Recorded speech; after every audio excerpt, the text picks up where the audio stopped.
ಕೇಂದ್ರ ಸರ್ಕಾರಿ ನೌಕರರಿಗೆ ಮತ್ತು ಪಿಂಚಣಿದಾರರಿಗೆ ಕೇಂದ್ರ ಸರ್ಕಾರ ಕೊನೆಗೂ ಗುಡ್ ನ್ಯೂಸ್ ಕೊಟ್ಟಿದೆ. ಕಳೆದ ಹಲವು ತಿಂಗಳುಗಳಿಂದ ಲಕ್ಷಾಂತರ ನೌಕರರು ಒಂದೇ ಒಂದು ಪ್ರಶ್ನೆಯನ್ನ ಪದೇ ಪದೇ ಕೇಳ್ತಾ ಇದ್ರು. ಅದೇ 8ನೇ ವೇತನ ಆಯೋಗ ಯಾವಾಗ ಜಾರಿಯಾಗುತ್ತೆ ಅಂತ.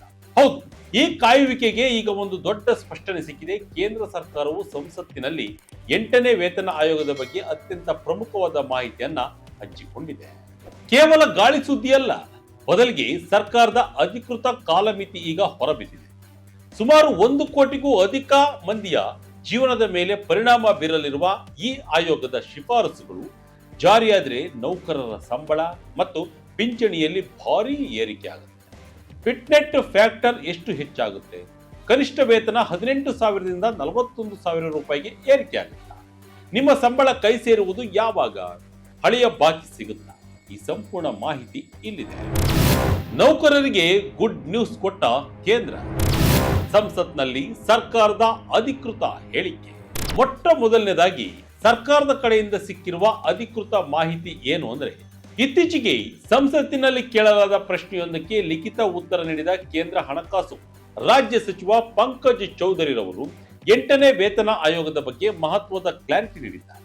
ಸಚಿವರ ಪ್ರಕಾರ ಸರ್ಕಾರವು ನವೆಂಬರ್ 3, 2025ರಂದು ಅಧಿಕೃತವಾಗಿ 8ನೇ ಕೇಂದ್ರ ವೇತನ ಆಯೋಗವನ್ನ ಸ್ಥಾಪಿಸಿದೆ.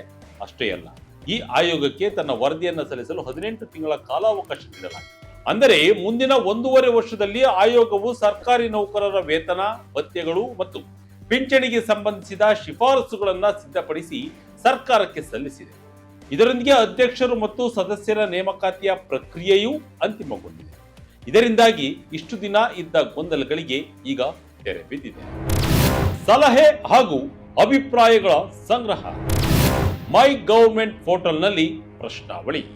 ಈ ಬಾರಿ ವೇತನ ಆಯೋಗವು ಕೇವಲ ಆಫೀಸ್ ರೂಮ್ಗಳಲ್ಲಿ ಕುಳಿತು ನಿರ್ಧಾರ ತೆಗೆದುಕೊಳ್ತಾ ಇಲ್ಲ.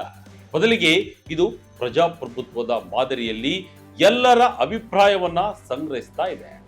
ಸರ್ಕಾರವು ಮೈ ಗವರ್ಮೆಂಟ್ ಪೋರ್ಟಲ್ನಲ್ಲಿ ಒಂದು ವಿವರವಾದ ಪ್ರಶ್ನಾವಳಿಯನ್ನ ಅಪ್ಲೋಡ್ ಮಾಡಿದೆ.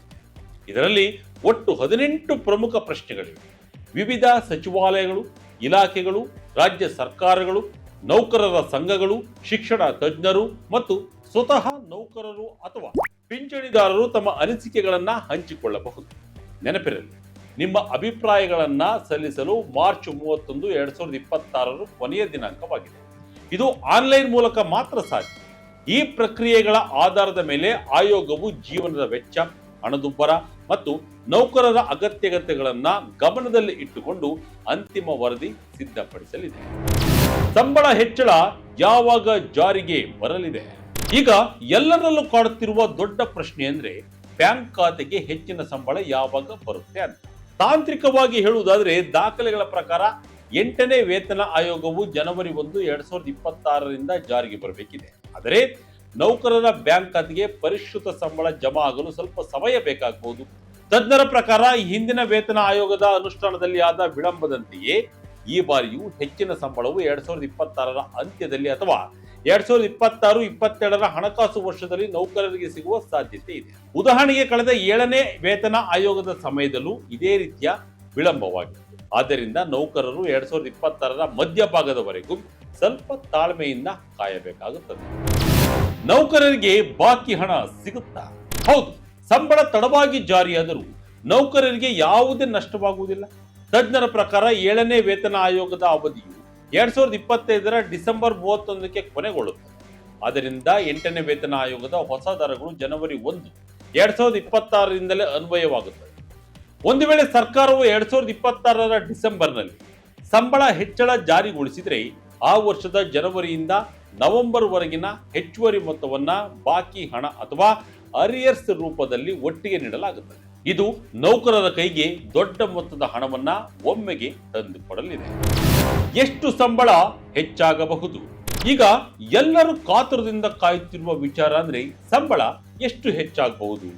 ಸರ್ಕಾರ ಅಧಿಕೃತವಾಗಿ ಯಾವುದೇ ಅಂಕಿಅಂಶ ನೀಡಿಲ್ಲವಾದರೂ ಆರ್ಥಿಕ ತಜ್ಞರು ಮತ್ತು ಹಿಂದಿನ ಆಯೋಗಗಳ ಟ್ರೆಂಡ್ ಗಮನಿಸಿದ್ರೆ ಕೆಲವು ಅಂದಾಜುಗಳು ಲಭ್ಯವಿದೆ.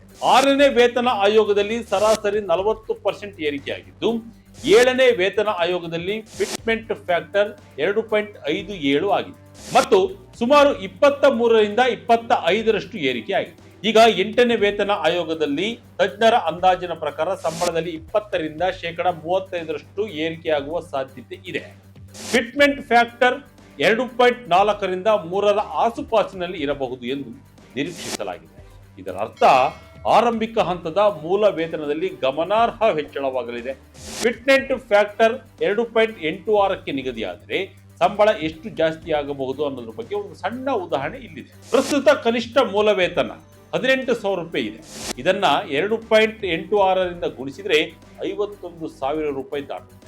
ಅಷ್ಟು ದೊಡ್ಡ ವ್ಯತ್ಯಾಸ ಆಗದೆ ಹೋದ್ರು ಸರ್ಕಾರ ಅದನ್ನ 34,500 ರೂಪಾಯಿಯಿಂದ 41,000 ರೂಪಾಯಿಗಳವರೆಗೆ ಆಸುಪಾಸಿಗೆ ತರೋ ನಿರೀಕ್ಷೆ ಇದೆ.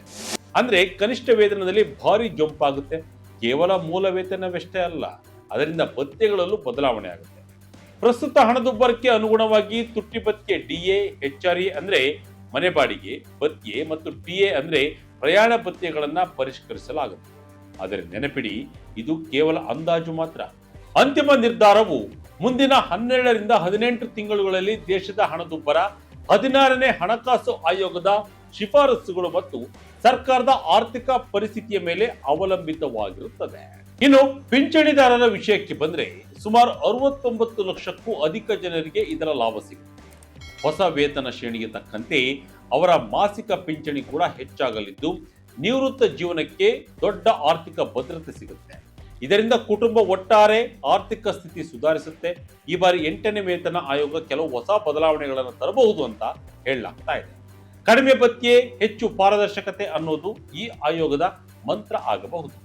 ಡಿಜಿಟಲೀಕರಣದ ಈ ಕಾಲದಲ್ಲಿ ಹಳೆಯ ಕ್ಲೆರಿಕಲ್ ಅಥವಾ ಟೈಪಿಂಗ್ ಭತ್ಯೆಯನ್ನು ರದ್ದುಗೊಳಿಸಿ ಅವುಗಳನ್ನು ಇತರ ಪ್ರಮುಖ ಅಲಯನ್ಸ್ಗಳ ಜೊತೆ ವಿಲೀನಗೊಳಿಸಬಹುದು. ಮತ್ತೊಂದು ಮುಖ್ಯ ವಿಷಯ ಅಂದ್ರೆ ನೌಕರರ ದಕ್ಷತೆಯನ್ನು ಹೆಚ್ಚಿಸೋಕೆ ಕಾರ್ಯಕ್ಷಮತೆ ಆಧಾರಿತ ಪ್ರೋತ್ಸಾಹ ಧನ ಅಂದ್ರೆ ಖಾಸಗಿ ಕಂಪನಿಗಳು ಮತ್ತು ಕಾರ್ಪೊರೇಟ್ ಕಂಪನಿಗಳಲ್ಲಿ ಇರುವಂತೆ ಪರ್ಫಾರ್ಮೆನ್ಸ್ ಲಿಂಕ್ಡ್ ಇನ್ಸೆಂಟಿವ್ ನೀಡೋ ಬಗ್ಗೆ ಸರ್ಕಾರ ಚಿಂತಿಸ್ತಾ ಇದೆ. ಅಂದ್ರೆ ಚೆನ್ನಾಗಿ ಕೆಲಸ ಮಾಡೋ ನೌಕರರಿಗೆ ಹೆಚ್ಚುವರಿ ಲಾಭ ಸಿಗಬಹುದು ಅಥವಾ ವರ್ಷಕ್ಕೊಮ್ಮೆ ಸಿಗೋ ಈ ಪ್ರೋತ್ಸಾಹ ಧನ ಪೂರ್ತಿಯಾಗಿ ಬರಬೇಕು ಅಂದ್ರೆ ಕೆಲಸ ಚೆನ್ನಾಗಿ ಮಾಡಬೇಕಾಗುತ್ತೆ. ಏನಿದು 8ನೇ ವೇತನ ಆಯೋಗ? 8ನೇ ವೇತನ ಆಯೋಗ ಮತ್ತು ಅದರ ಶಿಫಾರಸುಗಳ ಬಗ್ಗೆ ಗಮನ ಹರಿಸೋದಾದ್ರೆ 8ನೇ ವೇತನ ಆಯೋಗ ಭಾರತ ಸರ್ಕಾರದಿಂದ ರಚಿಸಲ್ಪಟ್ಟ ಒಂದು ಉನ್ನತ ಮಟ್ಟದ ಸಮಿತಿ. ಇದರ ಮುಖ್ಯ ಜವಾಬ್ದಾರಿ ಅಂದ್ರೆ ಕೇಂದ್ರ ಸರ್ಕಾರದ ಸುಮಾರು 49 ಲಕ್ಷ ನೌಕರರು ಮತ್ತು 69 ಲಕ್ಷ ಪಿಂಚಣಿದಾರರ ವೇತನ ಶ್ರೇಣಿ, ಭತ್ಯೆಗಳು ಮತ್ತು ಪಿಂಚಣಿ ಸೌಲಭ್ಯಗಳನ್ನ ಮರುಪರಿಶೀಲನೆ ಮಾಡೋದು. ಕಾಲಕಾಲಕ್ಕೆ ಹೆಚ್ಚಾಗುವ ಹಣದುಬ್ಬರ, ಆರ್ಥಿಕ ಬೆಳವಣಿಗೆಗೆ ಮತ್ತು ಜನರ ಜೀವನ ಗುಣಮಟ್ಟವನ್ನ ಗಮನದಲ್ಲಿಟ್ಟುಕೊಂಡು ಈ ಆಯೋಗ ಸರ್ಕಾರಕ್ಕೆ ಶಿಫಾರಸು ನೀಡುತ್ತೆ. ಈಗ ಜಾರಿಯಲ್ಲಿರುವ 7ನೇ ವೇತನ ಆಯೋಗದ ಸ್ಥಾನವನ್ನ ಈ 8ನೇ ವೇತನ ಆಯೋಗ ತುಂಬಲಿದೆ. ಸುಪ್ರೀಂ ಕೋರ್ಟ್ನ ನಿವೃತ್ತ ನ್ಯಾಯಮೂರ್ತಿ ರಂಜನಾ ಪ್ರಕಾಶ್ ದೇಸಾಯಿ ಈ ಆಯೋಗದ ಅಧ್ಯಕ್ಷರಾಗಿದ್ದಾರೆ. ಕೇಂದ್ರ ಸರ್ಕಾರ ಈಗಾಗಲೇ 8ನೇ ವೇತನ ಆಯೋಗದ ರಚನೆಯನ್ನ ಅಧಿಕೃತಗೊಳಿಸಿದೆ. 2025ರ ನವೆಂಬರ್ 3ರಂದು ಹಣಕಾಸು ಸಚಿವಾಲಯ ಆಯೋಗದ ಕಾರ್ಯವ್ಯಾಪ್ತಿಯನ್ನ ಪ್ರಕಟ ಮಾಡಿದೆ. ಸದ್ಯಕ್ಕೆ ಲಭ್ಯವಿರುವ ಮಾಹಿತಿ ಪ್ರಕಾರ ಆಯೋಗ ತನ್ನ ವರದಿಯನ್ನ ಸಿದ್ಧಪಡಿಸಿ ಸಲ್ಲಿಸೋಕೆ 18 ತಿಂಗಳ ಕಾಲಾವಕಾಶವನ್ನ ಪಡೆದಿದೆ.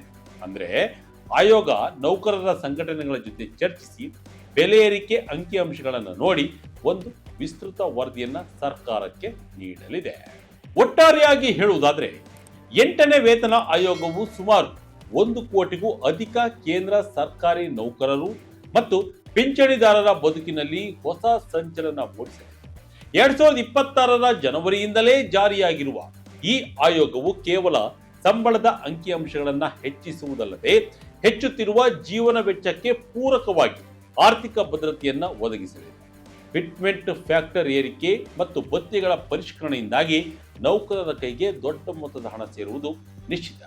ಸರ್ಕಾರದ ಈ ಅಧಿಕೃತ ಘೋಷಣೆಯು ಲಕ್ಷಾಂತರ ಕುಟುಂಬಗಳ ದಶಕಗಳ ಕನಸನ್ನ ನನಸು ಮಾಡಲಿದ್ದು ನೌಕರರ ಕಾರ್ಯಕ್ಷಮತೆ ಮತ್ತು ಜೀವನ ಮಟ್ಟವನ್ನ ಸುಧಾರಿಸುವಲ್ಲಿ ಮಹತ್ವದ ಮೈಲುಗಲ್ಲಾಗಿದೆ. ಇದು ನಿಜಕ್ಕೂ ನೌಕರರ ಪಾಲಿನ ಬಹುದೊಡ್ಡ ಗುಡ್ ನ್ಯೂಸ್.